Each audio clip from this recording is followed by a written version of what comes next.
প্রিয় শিক্ষার্থীবৃন্দ, সকলকে আবারও শারদীয় শুভেচ্ছা জানাচ্ছি। আমি আবারও আজকে চলে এসেছি তোমাদের মাঝে অনলাইন ক্লাস নিয়ে। আজকেও আমাদের আলোচনার বিষয় হচ্ছে নবম অধ্যায় ক্রেডিট ইনকাম অ্যান্ড এক্সপেন্ডিচারের কিছু বাকি অংশ ছিল, সেগুলো নিয়ে আজকে আমরা কথা বলবো, আলোচনা করব। তো আজকে আমাদের আলোচনার বিষয় হচ্ছে, দেখো, সেভিংস, ইনভেস্টমেন্ট, গভর্নমেন্ট এক্সপেন্ডিচার এবং সঞ্চয় বিনিয়োগের মধ্যে সম্পর্ক। আমি এখানে লিখে রেখেছি বাংলার পাশাপাশি ইংলিশ টার্মসটা, তোমরা একটু দেখে নিও। প্রথমে আসে সঞ্চয়, যেটা নিয়ে আমি আগেও কথা বলেছি, সঞ্চয় নিয়ে একটু আইডিয়া তোমাদেরকে দিয়েছি। এখন দেখো সঞ্চয়, সঞ্চয় কথাটা কি ইকোনমিক্সের সাথে ভোগ, ইনকাম এর সাথে সাথে সঞ্চয় কথাটাও ওতপ্রোতভাবে জড়িত। কারণ সঞ্চয় না থাকলে কিন্তু বিনিয়োগ হয় না, আর বিনিয়োগ না হলে এই যত বড় বড় শিল্প, কলকারখানা, ব্যবসা বাণিজ্য এগুলো কোনো কিছুই প্রতিষ্ঠিত হতো না। তো এখন সঞ্চয়ের সংজ্ঞা কি, সঞ্চয় কাকে বলে, সঞ্চয়টা কি জিনিস? সেভিংস, যেটা সেভিংস কিন্তু প্রত্যেকটা মানুষই করে, হয়তো বা কেউ কম কেউ বেশি। আবার সেভিংসের টেন্ডেন্সি যদি নাই থাকে তাহলে হয়তো অনেকে সেভিংস করে না। তো সেগুলোকে আমরা নিব না, আমরা পজিটিভলি আগাই। সেভিংসের সংজ্ঞা যদি আমি বলি তাহলে দেখো, যে মানুষ তার ইনকামের যে অংশটা ভোগের জন্য ব্যয় করে না, বা যে অংশটা ভোগের জন্য ব্যয় না করে ভবিষ্যতের জন্য তুলে রাখে বা ভবিষ্যতের জন্য সঞ্চয় করে রাখে, তাকে আমরা অর্থনীতিতে বলবো সঞ্চয় বা সেভিংস। যেমন ধরো, একজন মানুষের ইনকাম যদি 10,000 হয়, তাহলে কিন্তু সে 10,000-এ 10,000ই ভোগ ব্যয় করে শেষ করবে না। সেই 10,000 হয়তো বা সে 1,000 বা 2,000 যাই বলি, যার যা সামর্থ্য সেই অনুযায়ী সে কিছু টাকা হলেও সে সঞ্চয় করে রাখবে ভবিষ্যতের জন্য বা ফার্দার কোনো ইনভেস্টমেন্টের জন্য। তো এই সঞ্চয়টা একজন ব্যক্তি সে ভবিষ্যতের জন্য যদি যেহেতু তুলে রাখে, সেহেতু এই ইনকাম, যেটা ভবিষ্যতের ইনকাম থেকে ভোগ ব্যয়কে কিছুটা স্যাক্রিফাইস করে দেন ভবিষ্যতের জন্য তুলে রাখা হয়। যেহেতু এটা বর্তমান ভোগ ব্যয়কে কমায় দিচ্ছে, সেহেতু এই জিনিসটা ভোগ ব্যয়ের সাথে নেগেটিভলি রিলেটেড। সঞ্চয় বেশি হলে ভোগ ব্যয় কম থাকবে, সঞ্চয় কম হলে ভোগ ব্যয় বেশি থাকবে। আমি আবারও বলছি যে বর্তমান ভোগ ব্যয় কমিয়ে যেহেতু সঞ্চয়টা করা হয়, সেহেতু ভোগ ব্যয়ের সাথে সঞ্চয়ের নেগেটিভ সম্পর্ক বা নেতিবাচক সম্পর্ক। কারণ ভোগ ব্যয় যদি বাড়ে তাহলে সঞ্চয় কমে, আর ভোগ ব্যয় যদি কমে তাহলে সঞ্চয় বাড়ে। এখন দেখো, এই সঞ্চয়কে আমরা যদি সূত্র আকারে বলতে চাই তাহলে সেভিংস S সমান Y মাইনাস C। এখানে Y সমান সমান ইনকাম, C সমান সমান কনজাম্পশন। এখানে আমি লিখে রেখেছি, দেখো ছোট করে। যেহেতু এটা ইনকাম থেকে করা হয়, তো ইনকাম থেকে ভোগ ব্যয়টা বাদ দিলে যে অংশটা হয় সেটাই হচ্ছে সেভিংস। যদি একজনের ইনকাম যদি 10,000 হয় এবং কনজাম্পশন যদি 8,000 হয়, তাহলে তার সঞ্চয় কত? 2,000। এখানে দেখো, আমি এখানে তোমাদেরকে এক্সাম্পল দিয়ে বলে দিচ্ছি যে একজন লোকের ইনকাম যদি 10,000 হয় এবং ভোগ ব্যয় যদি 8,000 হয়, তাহলে তার সঞ্চয় হবে 2,000। ঠিক এখানে এই ইনকাম, ওয়াই এর জায়গায় ইনকাম মাইনাস এই কনজাম্পশন ফর এই 8,000 এবং ইনকাম ফর 10,000, তাহলে দুইটা থেকে আমি যদি বিয়োগফল দেখি তাহলে পাবো 2,000 টাকা। এই 2,000 টাকা সে সঞ্চয় করবে ভবিষ্যতের জন্য। তাহলে আমরা কি বলবো, এক কথায়, যদি ভোগ ব্যয় বাড়ে তাহলে সঞ্চয় কমবে, এবং ভোগ ব্যয় যদি কমে তাহলে সঞ্চয় বাড়বে। এবার আছে, দেখো, সঞ্চয়ের কিছু নির্ধারক। আমরা আগের ক্লাসে ভোগ ব্যয়ের কিছু নির্ধারক দেখেছি, সঞ্চয়ের কিছু নির্ধারকও আছে। ফার্স্ট তো ইনকাম থাকবেই। ইনকাম যদি না থাকে তাহলে সঞ্চয় কি করে করবে? কিছু মানুষ আছে যে ভবিষ্যতে ভাবনা নিয়ে এতটাই মগ্ন যে তারা বর্তমানটাকেই ভুলে যায়, যে বর্তমানের অস্তিত্ব ভুলে সে কি করে, ভবিষ্যতের ভাবনা নিয়ে মত থাকে এবং ভবিষ্যতের জন্য নিজেকে বেশি প্রস্তুত করে। কিন্তু একজন সুস্থ স্বাভাবিক মানুষের অ্যাকচুয়ালি সেটা করা উচিত না। বর্তমানকে যদি ভালোভাবে সলভ করা যায় তাহলে ভবিষ্যৎটা এমনিই সুন্দর হয়ে যাবে। তার মানে এটা না যে ভবিষ্যতের জন্য কেউ কিছু ভাববে না, অবভিয়াসলি ভাববে, কিন্তু বর্তমানকে নিয়ে আমার ভবিষ্যৎকে ভাবতে হবে। তো এই সঞ্চয় নির্ধারকের যেহেতু ইনকাম অনেক বড় একটা ফ্যাক্টর, যদি ইনকামই না থাকে তাহলে সঞ্চয় থাকবে না। সঞ্চয় নির্ধারকের মধ্যে প্রথমেই আসে আয় বা ইনকাম। এরপরে আসে দেখো দাম স্তর। একটা জিনিস হচ্ছে প্রাইস লেভেল বা দাম স্তর। দাম স্তরটা কি জিনিস? একটা দ্রব্যের দাম আজকে আছে 50 টাকা, কালকে সেই দ্রব্যের দাম যদি 60 টাকা হয়ে যায়। যদি আমরা এখানে আলুর এক্সাম্পল দিই, আলু অথবা পেঁয়াজ, যেটা এখন বাজারের সব থেকে হট নিউজ, তো এই আলু বা পেঁয়াজের দাম যদি বিগত 2-1 বছরের সাথে কম্পেয়ার করি তাহলে অনেকটাই বেড়ে গিয়েছে, যেটা মানুষের এখন নাগালের বাইরে চলে যাচ্ছে আস্তে আস্তে। আলু যেটা একটা নিত্য ভোগ্য পণ্য, সেই আলুর দাম নিয়ে এখন দেশ উত্তাল হয়ে যাচ্ছে। তো আমরা ধরি, আমরা শুধু আলুর মধ্যে না পড়ে থাকি, ধরি যে কোনো প্রোডাক্টের দাম যদি 50 টাকা থেকে বেড়ে 60 টাকা হয়, তাহলে সেই দ্রব্য আগে যে 50 টাকা দিয়ে কিনতো এখন থেকে 60 টাকা দিয়ে কিনতে হচ্ছে। তাহলে ধরো ওই যে 10 টাকা আগে তার সেভ হইতো, ওই 10 টাকা সে সঞ্চয় করতো। এখন যেহেতু দামের স্তর বেড়ে গিয়েছে, তখন ওই 10 টাকা সে আর সেভ করতে পারবে না। ওই 10 টাকা তাকে কি করতে হবে? ওই ভোগের জন্যই বর্তমান সিচুয়েশন, তাকে ভোগের জন্য ওই 10 টাকা ব্যবহার করতে হবে। সেই জন্য আমরা বলতে পারি যে দামের স্তর যদি বাড়ে তাহলে সঞ্চয় কমে যায়, এবং দামের স্তর যদি কমে তাহলে সঞ্চয় বাড়ে। এরপর আছে সঞ্চয়ের ইচ্ছা। দেখো সঞ্চয়, অনেকের ইনকাম আছে অনেক বেশি কিন্তু সঞ্চয় বেশি করে না, আবার অনেকের ইনকাম অনেক কম কিন্তু সে একটা বড় পার্ট সঞ্চয় করে রাখে। এটা কি দ্বারা এটা ইম্প্যাক্ট হয়? এটা অবশ্যই ওই সঞ্চয়ের ইচ্ছে দ্বারা ইম্প্যাক্ট হয়। যদি সঞ্চয়ের ইচ্ছে তার বেশি হয়ে থাকে তাহলে সে কিছু জিনিস অ্যাভয়েড করবে, করে সে সঞ্চয়ের দিকে ফোকাস করবে। আর যদি তার সঞ্চয়ের ইচ্ছেই না থাকে তাহলে সে কি করবে? কেয়ারলেসলি সে সঞ্চয় না করে সে ভোগ্য পণ্য কেনার ক্ষেত্রে সব ইনকাম ব্যয় করে দেবে। এরপরে আছে ভোগ প্রবণতা। অনেকের আছে, দেখো যে কেউ খেতে ভালোবাসে, পড়তে ভালোবাসে, যে সে ভালো খাবে, ভালো পড়বে, ভালো জীবন লিড করবে। এরকম চিন্তা ভাবনা যদি থেকে থাকে তাহলে কিন্তু সে ভবিষ্যতের জন্য বেশি একটা অংশ, ইনকামের বেশি একটা অংশ সে ভবিষ্যতের জন্য সেভ করবে না। সে কি করবে? সে বর্তমানে ভালো থাকার জন্য তার ভোগ প্রবণতাটাই বেশি আছে না, অনেকে একটু বেশি খেতে ভালোবাসে, অনেকে একদম কম খেতে ভালোবাসে বা খেতে পছন্দ করে না। তো যাদের ভোগ প্রবণতা বেশি তাদের সঞ্চয় কম, যাদের ভোগ প্রবণতা কম তাদের সঞ্চয় বেশি। এরপর আছে সুদের হার, করনীতি, আয়ের বন্টন, ভবিষ্যতের প্রত্যাশা, যেটা আমরা ভোগ ব্যয়ের নির্ধারক সময়ের মধ্যে আলোচনা করেছি, তোমরা একটু দেখে নিবে। তো এরপরে আমরা আসি যে 2 নম্বরটা বিনিয়োগ বা ইনভেস্টমেন্ট নিয়েও হয়তো আগে কথা বলেছি। তারপরে ইনভেস্টমেন্টের সংজ্ঞায় আমরা আসি।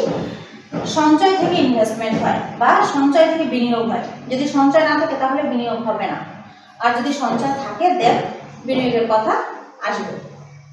তো সেক্ষেত্রে বিনিয়োগের সংজ্ঞা যদি আমরা বলি, সাধারণভাবে বিনিয়োগ বলতে কি বোঝায়? টাকা পয়সা, ঘর বাড়ি, জমি, শেয়ার, এইগুলো ক্রয়ের জন্য যে নিয়োজিত অর্থ, সেটাকে মূলধন বলা হয়ে থাকে সাধারণভাবে। কিন্তু অর্থনীতিতে মূলধন বলতে কি বোঝায়? অর্থনীতিতে মূলধন বলতে এমন একটা অ্যামাউন্ট বোঝায়, এমন একটা অর্থের পরিমাণ বোঝায় যেটা পুনরায় সম্পদ তৈরির কাজে ব্যবহার করা হয়। যেমন নতুন মূলধন তৈরি করতে যে ইনকামের পরিমাণটা ব্যবহার করা হবে সেটাকে বলবো আমরা ইনভেস্টমেন্ট।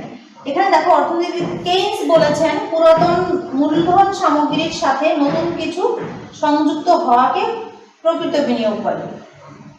তার মানে বিনিয়োগ বলতে এক্সট্রা কিছু করার জন্য যে অর্থটা খাটানো হচ্ছে বা অতিরিক্ত কিছু পাওয়ার জন্য, অতিরিক্ত কোনো লাভের এক্সপেকটেশনে যে অর্থটা খাটানো হচ্ছে সেটাই হলো বিনিয়োগ।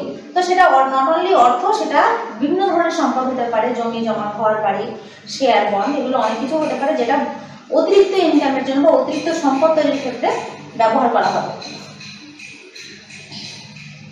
তো এই বিনিয়োগের মধ্যে আবার 2 প্রকার বিনিয়োগ আছে, যেটা আমরা ভোগ ব্যয়ের ক্ষেত্রে দেখেছি। একটা স্বয়ংভূত বিনিয়োগ আর একটা প্ররোচিত বিনিয়োগ। স্বয়ংভূত বিনিয়োগটা কি জিনিস? স্বয়ংভূত মানে অটোনোমাস, যে জিনিসটা ইনকামের সাথে রিলেটেড না। ইনকাম 0 থাকলেও যে বিনিয়োগটা হবে বা ইনকাম 1 লাখ থাকলেও যে বিনিয়োগটা হবে। যদি ইনকাম অনেক বেশি হয় তারপরও সে বিনিয়োগ করবে, আবার যদি ইনকাম 0 হয়ে থাকে তারপরও সে বিনিয়োগ করবে। বিনিয়োগের জন্য একটা নির্দিষ্ট পরিমাণ অর্থ সে বরাদ্দ করবে। তো এই ধরনের বিনিয়োগকে বলা হয় স্বয়ংভূত বিনিয়োগ বা অটোনোমাস ইনভেস্টমেন্ট। আরেকটা আছে কি? প্ররোচিত। আমি ভোগ ব্যয়ের ক্ষেত্রে তোমাদেরকে ব্যাখ্যা করেছি, তারপর আবার বলছি প্ররোচিত মানে কি, প্ররোচনামূলক, যেটা হচ্ছে কি যে আমার এটা এটা হচ্ছে তার জন্য এটা হবে, এটা হচ্ছে অটো অটো না, সেটাই হলো প্ররোচিত ইনভেস্টমেন্ট। এখানে প্ররোচিত ইনভেস্টমেন্ট বলতে বোঝাচ্ছে যে বিনিয়োগ আয়ের পরিবর্তন দ্বারা প্রভাবিত হয় তাকে প্ররোচিত বিনিয়োগ বলে। অন্যান্য অবস্থা অপরিবর্তিত থেকে যদি ইনকাম বাড়ে তাহলে ইনভেস্টমেন্ট বাড়বে, এবং ইনকাম কমে তাহলে ইনভেস্টমেন্ট কমবে। এই এই ইনভেস্টমেন্টকে বা বিনিয়োগকে আমরা বলবো প্ররোচিত বিনিয়োগ। দেখো বিনিয়োগের কিছু নির্ধারক আছে, তোমরা দেখে নিবে, খুবই ইজি, থিওরিমূলক। এরপরে আমরা আসি লাস্ট টপিক, যেটা সরকারি ব্যয় বা গভর্নমেন্ট এক্সপেন্ডিচার। গভর্নমেন্ট এক্সপেন্ডিচারটা কি, দেখো গভর্নমেন্ট এক্সপেন্ডিচারটাকে আমরা কি দিয়ে প্রকাশ করব, জি দিয়ে। আমি আগেও বলেছি তোমাদেরকে যে গভর্নমেন্ট এক্সপেন্ডিচার যেটা, সেটাকে আমরা জি দিয়ে প্রকাশ করব। এখন এই জিটা কিন্তু বর্তমান ইকোনমিক্সের প্রেক্ষাপটে সকল দেশের জন্য অনেক বেশি গুরুত্বপূর্ণ। জি বলতে একসময় জি সম্পর্কে সবার নেগেটিভ ধারণা ছিল। জি বলতে নর্মালি জি, এই জি বলতে গভর্নমেন্ট এক্সপেন্ডিচার বা সরকারি ব্যয়। তো সরকার যেখানে ইন্টারফেয়ার করছে বা সরকারের যেখানে ইনভলভমেন্ট আছে, সেখানে কি কি ঘটনা ঘটে বা কি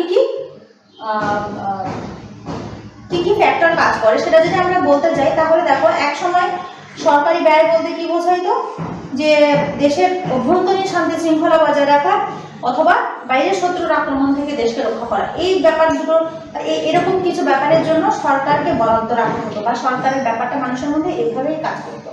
কিন্তু এখন সরকারের ব্যাপারটা, সরকারের ইনভলভমেন্টটা কিন্তু শুধুমাত্র দেশের আইন শৃঙ্খলা রক্ষা করা অথবা বহির্বিশ্বের শত্রুদের আক্রমণ থেকে দেশকে রক্ষা করার মধ্যে সীমাবদ্ধ নেই। এখন সরকারি যে ব্যয়টা বা সরকারের ইনভলভমেন্টটা, সরকারি যুক্তকরণ যেটা, সেটার সাথে অনেক কিছু রিলেটেড, যেটা আমাদের দেশের উন্নয়নের পথে খুবই ফলপ্রসূ একটা ফ্যাক্টর। গভর্নমেন্ট আগে অনেক জায়গায় ইন্টারফেয়ার করতো না, কিন্তু এখন সব জায়গায় গভর্নমেন্টের অনেক বড় অবদান আছে। সেখানে আমরা কিছু সেক্টর নিয়ে এখানে কথা বলবো। দেখো, দেশের শান্তি শৃঙ্খলা প্লাস বহিঃশত্রুর আক্রমণ থেকে দেশকে রক্ষা করা তো আছে, আরো কিছু ব্যাপার আছে, সেগুলো হচ্ছে বেসামরিক প্রশাসন পরিচালনা, বিচার ব্যবস্থা পরিচালনা, কৃষি খাতের উন্নয়ন। আমি এখানে ফোকাস করতে চাচ্ছি কৃষি খাতের উন্নয়ন। আমাদের দেশের গভর্নমেন্ট কৃষি ক্ষেত্রে সাবসিডি দেয়। কাদেরকে সাবসিডি দেয়? কৃষকদেরকে সাবসিডি দেয়। কেন সাবসিডি দেয়? এই সাবসিডি দিয়ে কৃষকদেরকে স্বল্প মূল্যে বীজ, সার, ঔষধ এগুলো ক্রয় করা সহজলভ্য করে দেয়। যখন কৃষকরা সুলভ মূল্যে বা কম দামে ওষুধ, বীজ, সার এগুলো ক্রয় করতে পারবে, তখন দেশের ফলনও বা ফসলও অনেকাংশে বৃদ্ধি পাবে। আমাদের দেশে বর্তমানে কৃষি খাতের উন্নয়নে সরকার অনেক বড় একটা গুরুত্বপূর্ণ অবদান আছে এই ধরনের সাবসিডির জন্য। যেন শিল্প খাতের উন্নয়ন, শিল্প খাতেও কিন্তু গভর্নমেন্ট এখন ইন্টারফেয়ার করছে বা শিল্প খাতের উন্নয়নের জন্য গভর্নমেন্ট অনেক অবদান রেখে যাচ্ছে। দেন আছে সামাজিক অবকাঠামো উন্নয়নের কথা তো বলার অপেক্ষাই রাখে না। সামাজিক অবকাঠামো যতই হচ্ছে, আমাদের রোড, ব্রিজ, কালভার্ট, তারপর বড় বড় গভর্নমেন্ট যে সেক্টরগুলো আছে, সেখানে যে ইনভেস্টমেন্ট, পাবলিক ওয়েলফেয়ারের জন্য যে সংগঠনগুলো কাজ করছে, সেগুলো সবই সামাজিক অবকাঠামোর মধ্যে পড়ে। এই সামাজিক অবকাঠামোমূলক উন্নয়নের কথা আমরা বলতে গেলেই গভর্নমেন্টের কথা ছাড়া আমরা এগুলো ভাবতে পারি না। দারিদ্র বিমোচন, দেখো গভর্নমেন্টের অনেক বড় একটা পদক্ষেপ হচ্ছে দারিদ্র বিমোচন। আমাদের যে এসডিজি সাস্টেইনেবল ডেভেলপমেন্ট গোল, যেটা সাস্টেইনেবল ডেভেলপমেন্ট গোল, এখানে কিছু কিছু পয়েন্টকে ফোকাস করে সামনে আগানোর কথা চিন্তা করা হয়েছে বা প্ল্যান করা হয়েছে গভর্নমেন্টের পক্ষ থেকে।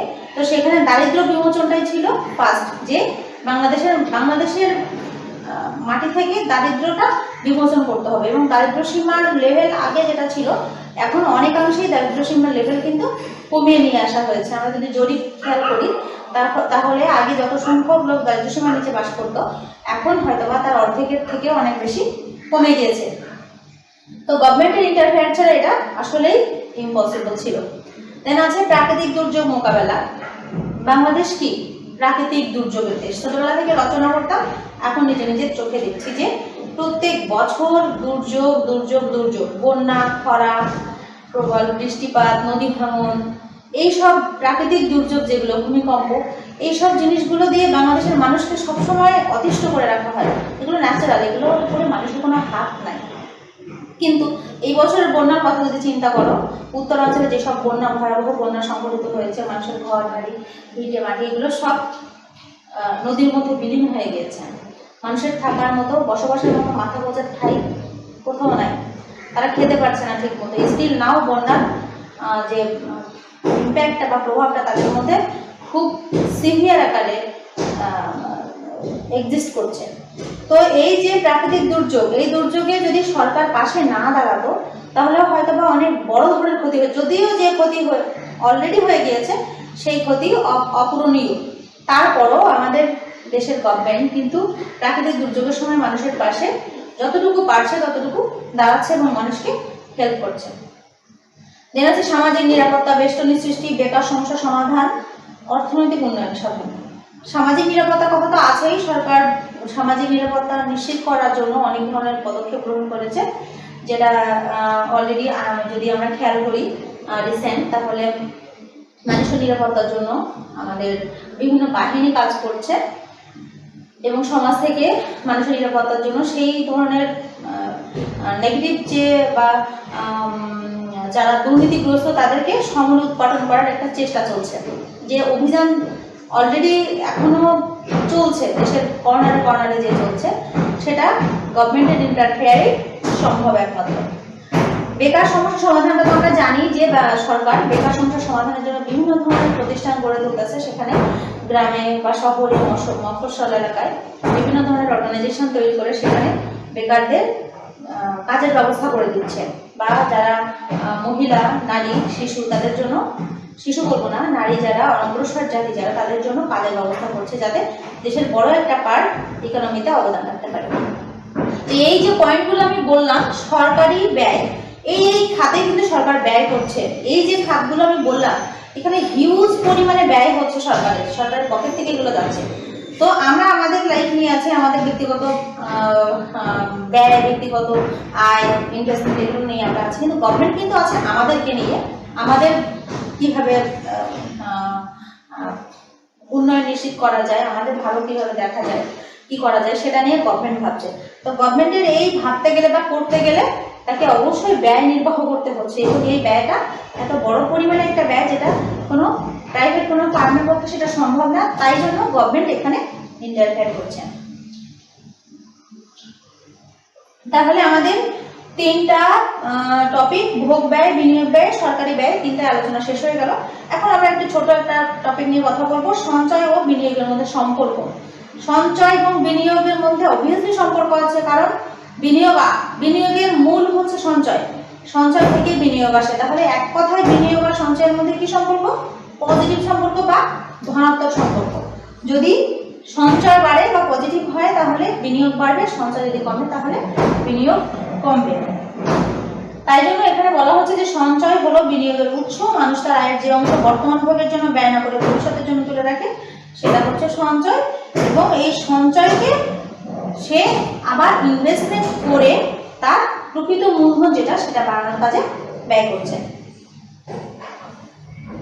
তো এক্ষেত্রে সঞ্চয় বিনিয়োগ সিদ্ধান্তের, সঞ্চয়ের বিনিয়োগ শুধুমাত্র যে আয়ের ক্ষেত্রে প্রযোজ্য সেটা নয়, এটার ক্ষেত্রে তোমার সুদের হার, কর ব্যবস্থা, সামাজিক অবকাঠামো সবকিছু মিলেই সঞ্চয় এবং বিনিয়োগ, এই দুটো টপিক, এই দুটো ফ্যাক্টর কাজ করে। তো সঞ্চয় বিনিয়োগের যে সম্পর্ক, পজিটিভ সম্পর্ক, আমরা চাই যে মানুষের মধ্যে সঞ্চয় প্রবণতা যেটুকু যাদের আছে সেটা এক্সিস্ট থাকুক, এবং যাদের সঞ্চয় প্রবণতা টোটালি নেই তাদের মধ্যে সঞ্চয় প্রবণতা তৈরি হোক। তাহলে আমাদের দেশে ইনভেস্টমেন্ট বাড়বে, ইনভেস্টমেন্ট বাড়লে মূলধন তৈরি হবে, মূলধন তৈরি হলে সেটা অতিরিক্ত মূলধনের কাজে ব্যবহার করা হবে এবং দেশের সর্বোপরি উন্নয়ন সাধিত হবে। তো বিনিয়োগ কেবলমাত্র সঞ্চয়ের উপর নির্ভর করে না, তার সত্ত্বেও সঞ্চয়ই হলো বিনিয়োগের ভিত্তি। সঞ্চয় হচ্ছে মূল ভিত্তি, দেন পারিপার্শ্বিক অবস্থা আমরা বিবেচনা করব। তো এই সঞ্চয়ের বিনিয়োগের যে সম্পর্ক আছে সেটা এক কথায় পজিটিভ এবং ঘনিষ্ঠ সম্পর্ক বিদ্যমান আছে, সেটা আমরা এই চ্যাপ্টারের আলোচনা থেকে বুঝলাম। তো আজকে আমরা যেটুকু আলোচনা করেছি পরবর্তীতে অন্য কোনো চ্যাপ্টার নিয়ে তোমাদের সামনে আবার চলে আসব। সকলকে আবারও অনুরোধ করছি আমাদের ক্লাসগুলো তোমরা বাসায় একটু বেশি বেশি ভিউ করো, বেশি বেশি পড়াশোনা করো, কারণ ঘরে বসে এর থেকে বেটার কিছু সলিউশন আর আমার মনে হয় না আছে। তো তোমরা সকলে সুস্থ থাকো, সুন্দর থাকো এবং সকলের জন্য শুভ কামনা।